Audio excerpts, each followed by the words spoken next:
time later, Jesus went up to Jerusalem for one of the Jewish festivals. Now there is in Jerusalem near the Sheep Gate a pool which in Aramaic is called Bethesda, and which is surrounded by 5 covered colonnades. Here a great number of disabled people used to lie, the blind, the lame, the paralyzed.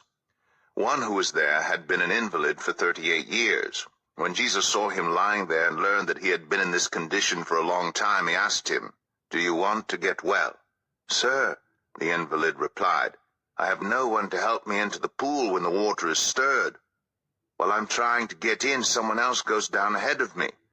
Then Jesus said to him, "Get up, pick up your mat and walk." At once the man was cured. He picked up his mat and walked.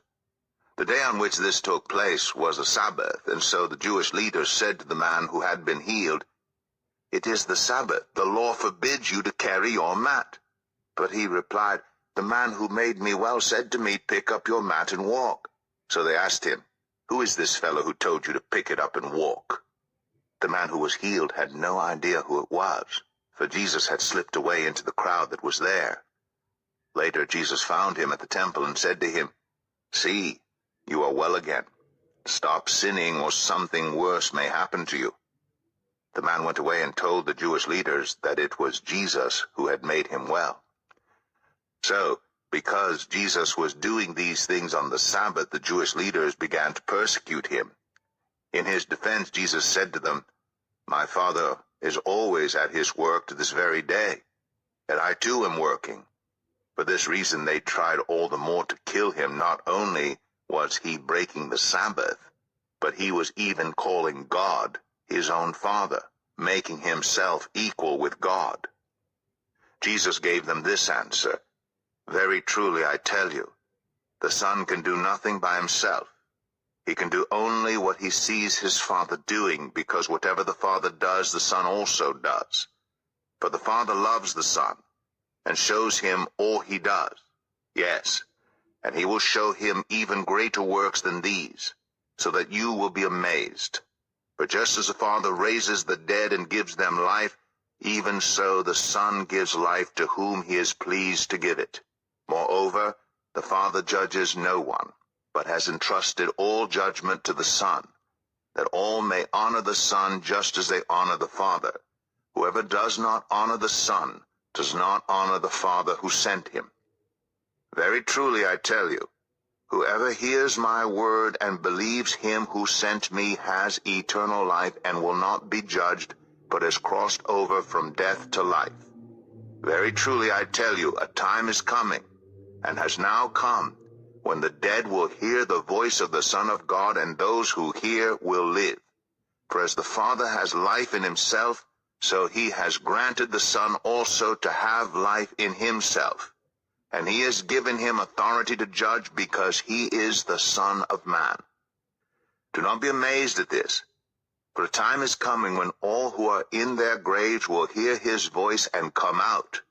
Those who have done what is good will rise to live, and those who have done what is evil will rise to be condemned. By myself I can do nothing. I judge only as I hear, and my judgment is just. For I seek not to please myself, but him who sent me. If I testify about myself, my testimony is not true. There's another who testifies in my favor, and I know that his testimony about me is true. You have sent to John, and he has testified to the truth. Not that I accept human testimony, but I mention it that you may be saved. John was a lamp that burned and gave light, and you chose for a time to enjoy his light. I have testimony weightier than that of John. For the works that the Father has given me to finish, the very works that I am doing, testify that the Father has sent me. And the Father who sent me has himself testified concerning me. You've never heard his voice, nor seen his form, nor does his word dwell in you, for you do not believe the one he sent. You study the Scriptures diligently, because you think that in them you have eternal life. These are the very Scriptures that testify about me, yet you refuse to come to me to have life. I do not accept glory from human beings, but I know you, I know that you do not have the love of God in your hearts. I have come in my Father's name, and you do not accept me. But if someone else comes in his own name, you will accept him. How can you believe, since you accept glory from one another, but do not seek the glory that comes from the only God? But do not think I will accuse you before the Father. Your accuser is Moses, on whom your hopes are set. If you believed Moses, you would believe me, for he wrote about me. But since you do not believe what he wrote, how are you going to believe what I say?